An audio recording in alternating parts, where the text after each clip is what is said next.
오래간만에 우리 청학교에 오니까 가슴이 찡합니다. 예, 제가 30살 때 이 시작을 해서 지금 5,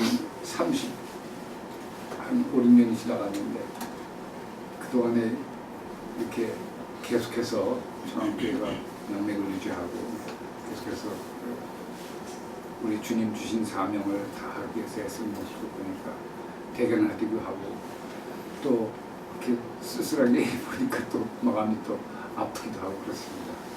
근데 뭐 숫자가 문제가 아니라고 늘 그러지만은 또 그렇게 사람 마음이 그렇지 않은 것 같아요. 네. 그래서 좀 무거운 마음으로 잘 있었습니다. 제가 설교한 지가 오래되고 그래서 설교를 원체 잘 못하는데 더 못합니다.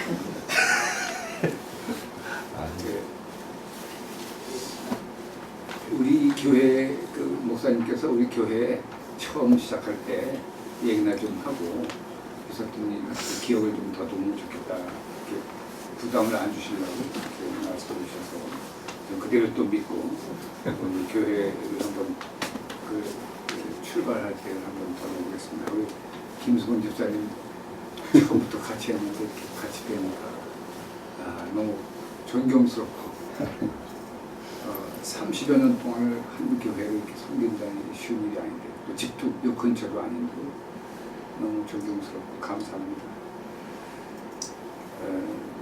그 청암교회가 보니까 역사를 갖다가 쭉 더듬어봤습니다. 제가 옛날에 만들었던 청암교회 그게 그대로 이게 1985년도에 만들었습니다. 근데 여기 로고 그림 사파 이게 그대로 돼 있고 또 평화를 위하여 일하는 사람들이라는 우리의 구절 또 우리의 목표 우리의 정신 그대로 남아 있어서 제가 역사를 갖다가 큰 박스에서 쭉 찾아봤습니다. 그랬더니 81년도 10월 18일 날 설립 예배를 했습니다. 그리고 또 이제 그 전에 1979년에 시작이 됐습니다. 사실은 1979년 3월 25일 날 빈들교회라고 첫 번째 예배를 드렸습니다. 북악산 밑에 청와대 좀 약간 오른쪽에 북쪽으로 있습니다. 자하문 넘어가는 지금은 다 헐려서 아파트촌이 됐지만 거기서 이제 빈들교회라고 예배를 드렸습니다. 빈들교회라는 것이 빈들이 왜 빈들이었냐 하면 광야라는 뜻이었습니다. 그때 우리가 광야에서 외치는 자 이런 생각을 가지고 그래도 그런 정신이라도 우리가 굳게 가지려고 광야에서 외치는 자 이런 해서 빈들로 했습니다. 이름도 참 좋고 그래서 빈들 이렇게 했습니다. 그때 제가 첫 번 예배 본 거 그리고 두 번째 주까지 제가 복사를 해왔습니다. 옛날 문서를 좀 보시라고. 첫 번째 이게 그래도 글씨가 다 종이가 다 누렇게 되고 있는데 복사를 했습니다.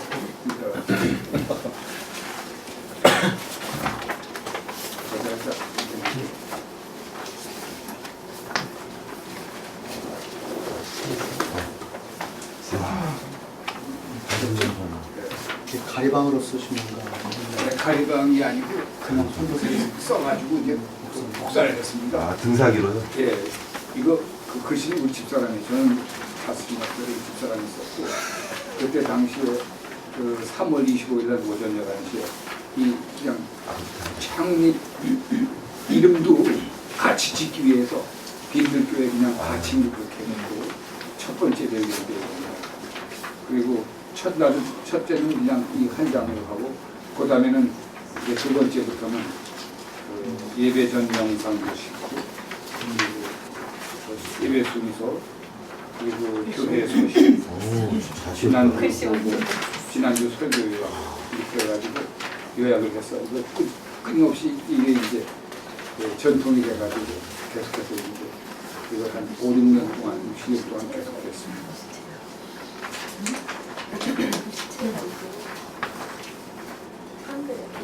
좀 기억이 새로우시다고요. 이런 역사가 36년 전입니다. 36년 6개월 전. 그렇습니다. 김동현 목사님 이름이 나와있어요. J8 목사님. 역사의 한 인물이네. 운영이 형, 김수범 J8. 역사의 한 인물이시네. 역사를. 집사님 당시에 열심히 그 김수건 집사님, J8 집사님 그때 열심히 하셨습니다. 그때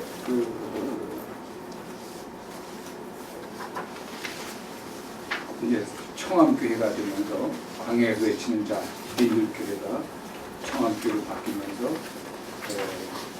다음에는 낮아지는 교회 이런 슬로건을 걸은 적도 있었고 그 다음에는 이웃 되어주는 교회 이렇게 변천도 했습니다.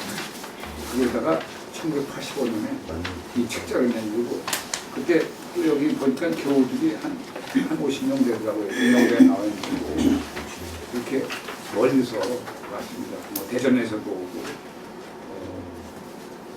그 정지강 그 목사 지금은 그때 당시는 전도사였죠. 기독교사에서 다니는 그 대전에서부터 왔고 서울서 입주했기 때문에 사실 대전에 왔다 갔다 했지만 서울이 활동을 했습니다. 그래서 한 50명 정도 같이 주석에 보니까 같은 교우였던 기억이 납니다.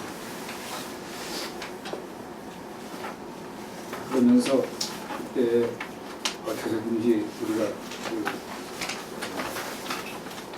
세상을 변화시키는 그런 역할을 하기 그런 선교적인 사명을 가지고 해가지고 처음에 제가 이제 그 착수한 일이 지금 이제 공부방이고 지난번 그때는 그 청소년 야학을 시작했습니다. 청암 사회교육원을 만들어가지고 청계천에서 야학을 시작하고 그때 야학의 학생들이 꽤 많이 왔고 선생님들도 교사 자격증 가진 분들이 많았습니다. 그래가지고 밤에 와서 야학을 하고 있습니다.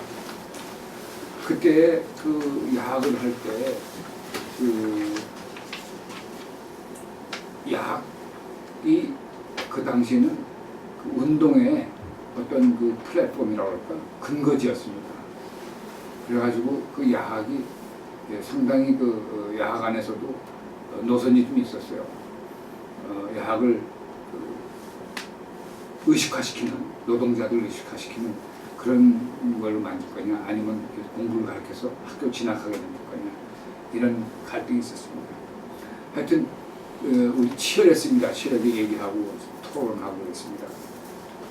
우리 비들교회 처음 천막에서 시작할 때 그때도 치열하게 여러 가지 있었습니다.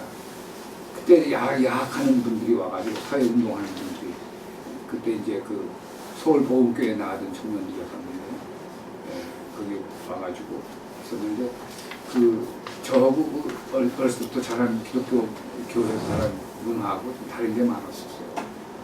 화장실 가면 그 야학이 와서 이제 토론하고 공부하고 그러면서 술 먹고 교회에서 그리고 막 화장실 막 토해놓고 그래가지고 우리가 치우고 그랬는데 그래서 제가 목사로서 요즘 익숙하지가 않아가지고 그런 문제 가지고 얘기를 했었습니다. 금할 거냐 안 할 거냐.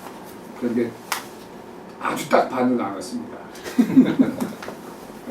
우리가 보통 교회하고 똑같이 그렇게 그런 거에 정책인 문제나 이런 걸 문제하면 무슨 다른 교회고 다른 게 뭐가 있냐. 뭐 그런 식으로 하고 또 그래도 새로운 사람들이 보기에는 이게 조금 낯설고 그러니까 그렇지 말자. 뭐 딱 반으로 나눠서 논쟁도 하고 그랬는데 결국 운동을 위해서 교회 온 분들은 떠나세요. 그래서 저는 계속해서 그래도 그 운동에 어떤 시민운동, 사회운동 이런 운동에 하여튼 계속해서 있었는가는 그렇지 않은 사람들이 많이 떠났어요. 잠깐 그때 야학이 학생들을 키워가지고 이렇게 약간 혁명 제도를 키우는 뭐 크게 말하면 혁명이죠. 그런 사람들과 기독교적인 입장에서 선교적인 사명으로 인간화나 그들의 인간적인 삶 그리고 그걸 통해서 사회 변화시키는 그런 식의 아주 딱 반으로 나뉘어져가지고 그런 역동적인 교회였었습니다. 그러다가 이제 아까 말씀드린 대로 1985년에 제가 이제 아주 작심을 하고 목회 자료집을 냈습니다. 교인들 주소록과 정신을 설명한 것들. 그런데 이걸 가지고 감리교회 목사님들이 많이 뺏겼습니다. 교회 목사 진급하는 걸 가지고 이걸 써낸 거예요. 목회에 대한 구상을 하면서 많이 뺏겨가지고 나중에 이제 나는 그런 얘기를 또 합니다. 또 한 사람들이 많이 그랬다고. 한 목사는 글자도 안 그리고 그대로 냈고 난 조금 고쳤다고. 그런 식으로 해서 웃기도 하고 있었습니다. 하여튼 그때는 그래도 열정이 대단한 분들이 모였기 때문에 저도 대단하지 않으면 안 됐기 때문에 그렇게 참 머리를 맞대고 같이 손잡고 이렇게 교회를 만들어 나갔습니다. 이제 그러면서 제가 그때 당시에 교회에서 23만 원을 받았습니다. 그래가지고 그때 23만 원하고 지금 써면 별 차이가 없는 것 같아요. 그 차이가. 그때 그러다가 너무 지치고 또 힘들고 그리고 공부도 제대로 못한 것 같고 그래가지고 이제 미국을 가서 공부를 하려고 떠나게 됐습니다. 1988년에 왔습니다. 60년에 사임을 하고 그때가 이제 민주항쟁이 일어나고 노태우 당선되고 그리고 그 다음에 4월에 떠났습니다.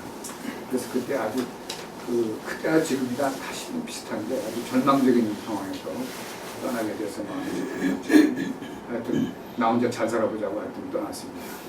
그래가지고 한 6년 만에 7년 만에 다시 돌아오게 돼서 그다음부터는 이제 목회를 안 하고 YMCA 그리고 지금 평화운동 장애인 이제 단체에 한 1년 있었고 또 그래도 YMCA부터 이제 북한 동포독교 운동 시작하고 시민운동하고 그다음에 이제 하고 있습니다. 그건 제 개인적인 문제니까 중요하지 않고 그러면서 지금도 우리 모임하면 평화를 위하여 일어나는 사람들 이런 현수막을 붙이고 합니다. 지금은 평화운동을 하기 때문에 이거 특별한 구절이지만 그때 당시에는 벌써 평화가 중요한 그때 선제적인 가지였습니다.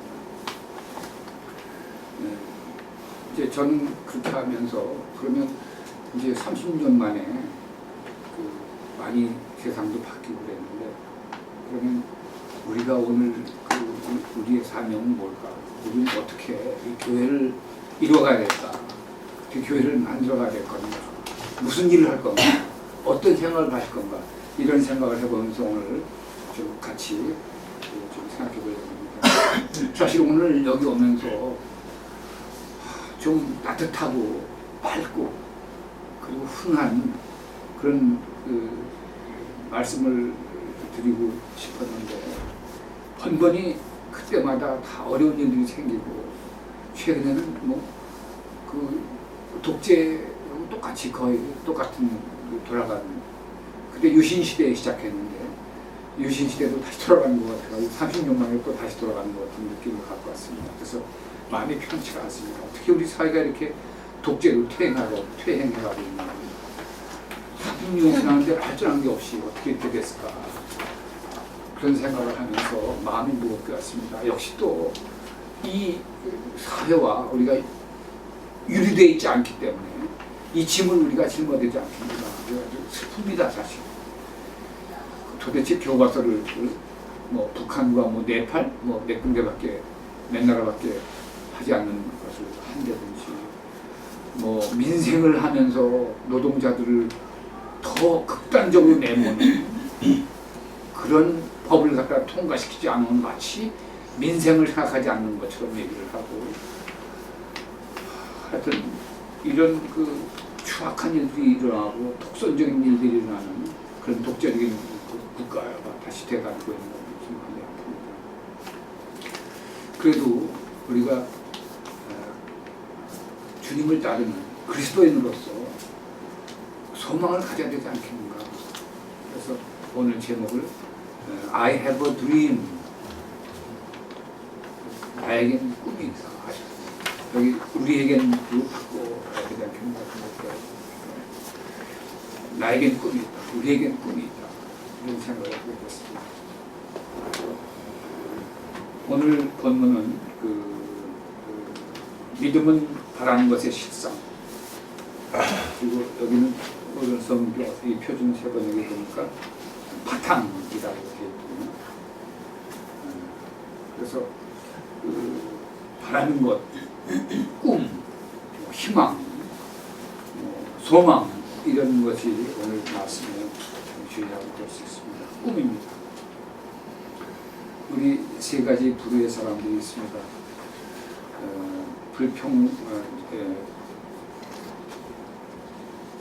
과거에 사는 사람, 현재에 사는 사람, 또 미래에 사는 사람. 과거에 사는 사람은 좀 어리석은 사람이라고 합니다. 불평과 불만으로 가득 찰 수밖에 없기 때문에. 둘째, 현재에 사는 사람은 아주 현실적인 사람, 그리고 약은 사람, 처세를 잘하는 사람이라고 볼 수 있습니다. 셋째, 미래에 사는 사람은 가장 힘 있는 사람이라고 이렇게 말할 수 있습니다. 꿈이 있는 사람이고 꿈을 향해 달려가는 힘이 있기 때문에 그렇습니다. 에밀 브루너 신학자는 꿈과 불안에 대해서 이렇게 정의합니다. 꿈이란 미래를 적극적으로 대하는 태도요, 불안이란 미래를 부정적으로 기다리는 태도라고 했습니다. 그래서 꿈은 인생을 긍정적이고 적극적으로 살아가게 하는 그 삶의 자세입니다. 그래서 우리 현실 속에서 현실을 끌고 가는 힘이 있습니다. 그래서 꿈을 꾸는 사람은 어떤 역사 속에서, 어떤 어려움 속에서, 어떤 개인적인 반란이나 사회적인 반란 속에서도 살아갈 힘을 다시 얻습니다. 단테는 지옥편에서 지옥이 어떤 것인가를 잘 표현해주고 있는데, 지옥 문 입구에 이렇게 적혔다고 합니다. 여기 들어오는 사람은 꿈을 버려라. 꿈이 없는 것이 지옥입니다. 희망이 없는 것이 지옥입니다. 우리 인류 역사는 꿈을 가진 사람에 의해서 발전되어 왔습니다. 푸른 창공을 바라보며 높은 하늘을 날고 싶다고 하는 사람들에 의해서 비행기가 만들어졌고, 수평선을 바라보고, 망망한 수평선을 바라보고 저 끝까지 가보고 싶다 하는 꿈을 가진 사람이 배를 만들었고, 밤에도 밝은 세상 속에서 살아갈 수 없을까? 그래서 전등을 만들었고, 질병이 없는 건강한 세상을 꿈꾸는 사람들에 의해서 의학이 발전되어 왔고 의술이 발전되어 왔습니다. 근데 우리는 그러면 우리 교회 공동체는 어떤 꿈을 가져야 될까? 저는 교회가 꿈을 주는가? 저는 회의적인 생각을 많이 했습니다. 저도 나약하기 때문에 그런지 몰라도 교회가 말하는 믿음이나 구원이나 영생 이런 것들이 너무 추상적입니다. 새로운 영감과 새로운 힘을 주지 못해서 기성 교회가 아무 세상 변화에 도움을 주지 못하는 것, 세상 변화에 아무런 역할을 하지 못하는 것이 이런 추상적인 거에 매달려가지고 막연한 믿음으로 막연한 기도, 그 속에서 확실한 기도는 내가 잘 되는 겁니다. 내가 복 받는 거, 우리 애들이 잘 되고 내가 여유 있게 살아가고 넉넉하게 살아가는 겁니다. 이것만 가지고 교회가 버텨오기 때문에 세상을 갖다 이렇게 편승해서 같이 타협하면서 살아가는 것이 교회입니다. 그래서 죄 많은 역사 속에서, 세상 속에서 가슴을 뛰게 하는, 그리고 사명감을 주는 그런 진짜 신앙의 태도를 잊어버리고 또 사회 불의에 침묵하고, 그리고 예수 참담, 불신지옥, 거의 이거는 어떤 특정한 계층의 이상한 행동이 아니라 거의 화석화된 교회의 공통적인 특징입니다. 그래서 수백억 되는 교회당을 짓고 교회에 대해서 세상에 대해서 아무 불의한 세상에 대해서 아무 얘기 안 합니다. 오히려 독재를 찬양하고 미화하고 그런 현실입니다. 박정희가 새 아침에 밝은 내 새하늘, 우리 모두 일어나서 새 마을을 바꾸자. 새벽종이 울렸네. 새 마을. 새벽종이 울렸네. 새 아침이 밝았네. 우리 모두 일어나 새 마을을 꾸미세요. 이렇게 하면서 교회는 거기에 편성해가지고 더 큰 교회, 더 큰 건물을 같이 편성해봤습니다. 세상을 변화시키지 못하는 교회. 그러면 이제 우리는 어떤 꿈을 가져야 될까? 다시 저는 이 꿈을 위대한 꿈을 지닌 사람입니다. 제가 평생 이분의 정신으로 살아가고 있습니다. 정말 맑고 순수한 영혼을 가진 사람, 그리고 기독교적인 불타는 믿음을 가진 사람, 그리고 꿈을 향해서 어떤 어려움도 감수하면서 자신을 불태우는 사람. 그가 금세기에 나타난 예수가 아닐까 저는 늘 그렇게 생각하면서 힘들 때마다 이분 책을 보고 또 책을 읽고 또 책을 인용하기도 하고 그래서 왔습니다. 그 사람은 여러분들 다 아는 마르틴 루터 킹입니다.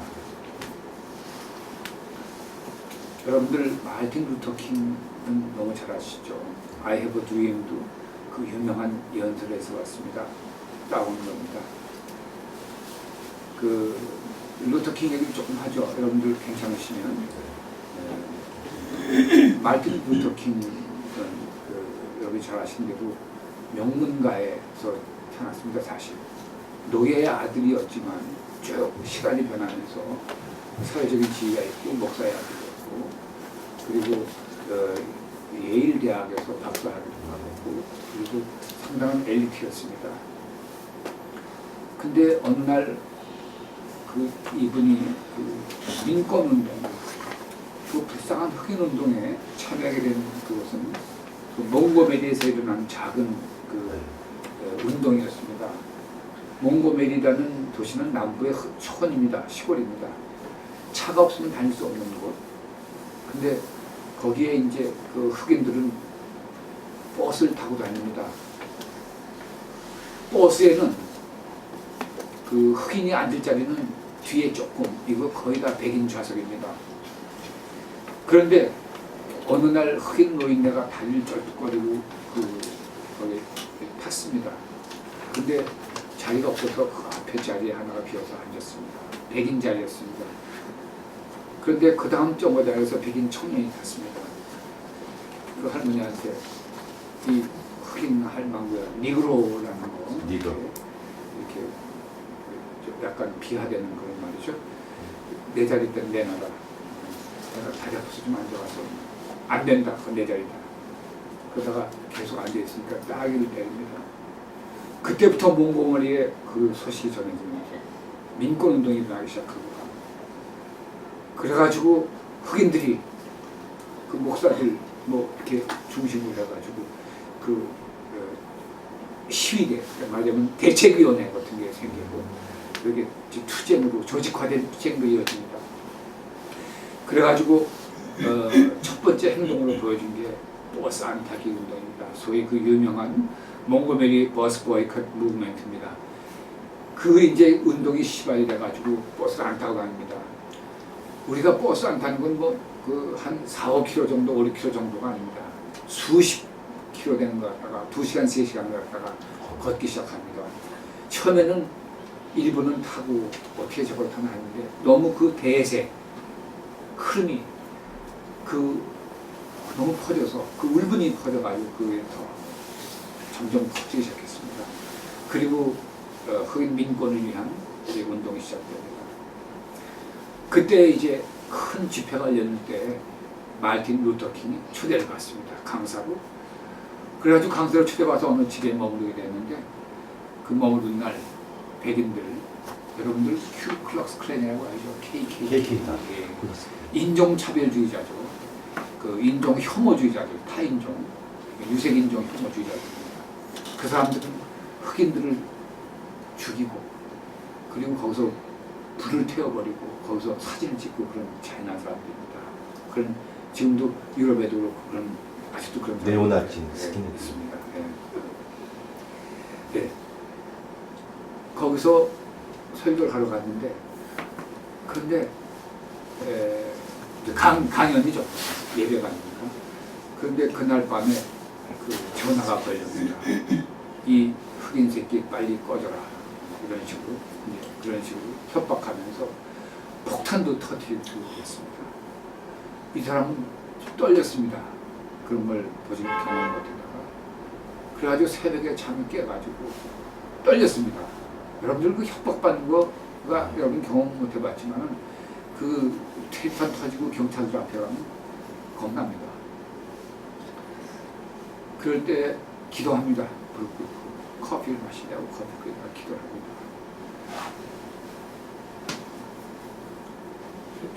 주님 제가 떨립니다. 두렵습니다. 이렇게 기도를 하고 거기서 이제 힘을 얻습니다. 주님의 음성을 들었겠죠? 힘을 내가 너와 함께 영감을 받았겠죠. 그래가지고 자신감 있게 나가서 하지만 아직도 그게 가시지 않았습니다. 그리고 막 강연을 하고 왔는데 사람들이 막 열광을 하고 그랬겠죠. 그런데 끝나고 난 다음에 강연 연설이 끝나고 난 다음에 흑인 할머니가 한 사람이 와서 재현이 자네는 아직도 떨고 있는 것 같다고 걱정하지 말라고 하나님이 당신 편이라고 그리고 하나님이 당신 편인 걸 못 믿으면 우리는 최소한도 당신 편이다. 그때부터 자기 자선에서 마틴 루터 킹 목사는 이제 원격적인 민권운동에 가담합니다. 그리고 전국을 누비면서 흑인의 비참한 실상을 얘기합니다. 그러다가 그 시위가 커져가지고 아마 역사상 가장 큰 시위라고 말할 수 있는 워싱턴 포토맥 강변의 시위 수십만 명이 모였다고 합니다. 하여튼 유럽에서도 오고 전 세계 그 인권운동이 다 와서 그 시위에 가담합니다. 거기서 이제 한 연설이 그 유명한 나에게는 꿈이 있습니다. I have a dream이라는 그 연설입니다. 거기 여러분들 뭐 많이 뵀지만 많이 들어보셨겠지만 오늘 나는 꿈을 가지고 있습니다. 나는 언젠가 이 나라가 각성하여 모든 인간은 평등하게 창조되었다는 것을 믿게 되는 날이 오리라는 꿈을 가지고 있습니다. 나는 모든 사람들이 피부의 색깔에 의해 차별받지 않는 세상에 대한 꿈을 가지고 있습니다. 나는 내 아들이 식당 문 앞에서 백인만 들어갈 수 있는 것 때문에 쫓겨나지 않고 자존감을 상하지 않는 세상이 오리라는 꿈을 가지고 있습니다. 나는 언젠가 백인의 자녀들과 노예였던 흑인의 자녀들이 식탁에 함께 앉을 수 있는 식탁에 함께 앉는 꿈을 가지고 있습니다. 이것이 우리의 꿈입니다. 언젠가는 모든 골짜기가 높아지고 모든 산과 언덕이 낮아지며 거칠은 땅이 평평해지고 구부러진 땅이 성서에 있는 말씀들이죠. 주의 영광이 드러나고 모든 사람들이 주의 영광을 함께 보게 될 것이라는 꿈을 가지고 있습니다. 우리는 희망의 돌멩이가 묻혀있는 절망의 산을 개척할 수 있을 것입니다. 이 믿음을 지닐 때 우리는 우리나라의 소란한 불협화음을 아름다운 형제의 심포니로 바꿀 수 있을 것입니다. 이 믿음을 지닐 때 우리는 언젠가 자유하자는 것을 믿고 함께 일하고 함께 기도하며 함께 투쟁하며 함께 감옥에 가며 함께 자유를 옹호할 수 있을 것입니다. 이런 연설을 합니다.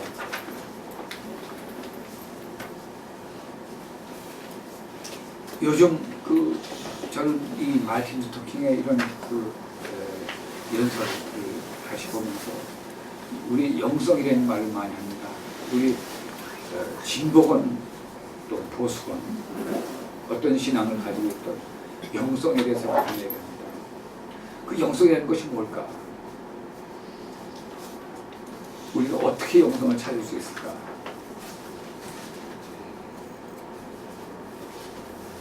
그 영성이라는 것은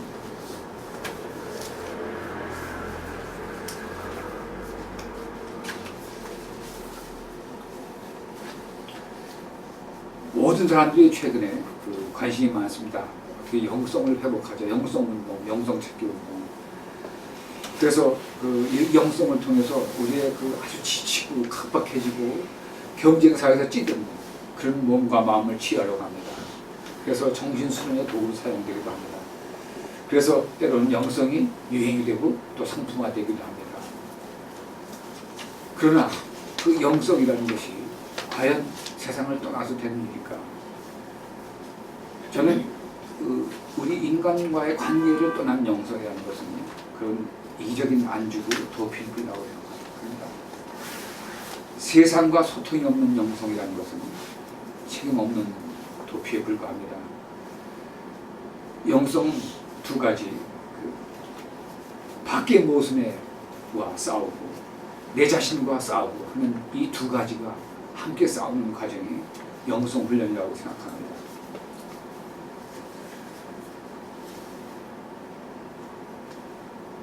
우리 이제 이런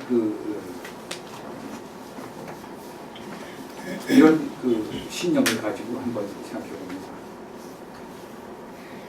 평화를 위하는 사람은 복이 있다. 하나님의 아들이라 이끌음 받을 것이다. 이런 말씀 안에서 이기심과 욕심에서 오는 다툼과 갈등과 억울함이 없고 어렵고 힘든 사람들, 이 시대에서 정말 버림받고 의지할 곳 없는 사람들, 아파하는 사람들, 이런 사람들의 상처를 감싸주는 것이 우리의 사명이 아닌가 생각합니다. 이것이 진정한 영성이 아닌가 생각합니다. 그래서 안으로는 나 자신과의 싸움, 밖으로는 세상과의 싸움, 이것이 합치될 때 영성입니다. 칼발트는 심지어 보수적인 신학자였지만 우리가 나 자신의 싸움과 세상에 대한 싸움, 이 두 손을 모을 때 진정한 기도가 이루어진다고 했습니다. 얼마 전에 김영삼 대통령이 장례식을 며칠 전에 갔습니다. 저는 그 장례식을 보면서 우리 제가 옛날에 만들었던 청암교회 주보에 마르틴 루터킹에 대해서 이렇게 쭉 글을 옮겼던 건데 거기에 그걸 찾아보니까 거기에 그런 글이 있었습니다.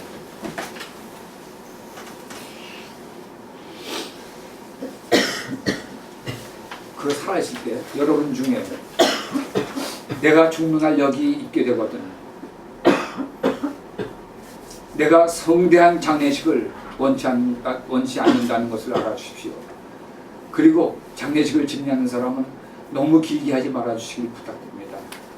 그리고 노벨상이나 학위, 명예, 상, 박사학위 같은 것에 대해서 말하지 말아주십시오. 그런 것은 그리 중요한 것이 아닙니다. 오직 침묵 속에서 정의를 위해 외쳤다고만 해 주십시오. 헐벗은 자에게 입을 것을 주었고 배고픈 자에게 먹을 것을 주었고 인류를 사랑하고 인류에게 봉사했다고만 해 주십시오. 이런 유언 비슷한 연설을 한 적이 있습니다. 이것이 우리의 꿈이 되어야 되지 않겠나 생각을 해봅니다. 여러분들 다 읽었을 책 마음을 열어주는 101가지 이야기에 나오는 글이 하나 있습니다. 한 소년이 별을 바라보다가 울기 시작했다. 별이 물었다. 아이야, 넌 왜 울고 있냐? 소년이 말했다. 당신이 너무 멀리 있어서 만질 수가 없어서 울고 있습니다. 별이 말했다. 아이야, 난 너의 간 속에 이미 들어가 있어. 그렇기 때문에 넌 날 보는 거야. 평화로운 세상을 꿈꾸는 사람은, 그런 꿈을 가지고 있는 사람은 이미 우리가 평화를 성취한 사람이라고 할 수 있습니다. 이 평화로운 세상을 우리가 바라보고 성취하고 살아가는 것이 우리를 살리고 또 우리를 건강하고 힘차게 만들고 감격을 주고 그리고 생명을 주고 힘을 주고 또 우리를 살리고 우리의 공동체를 살린다고 저는 확인했습니다. 이것이 진정한 영성이고 이것이 우리의 진정한 교회의 삶이라고 생각합니다.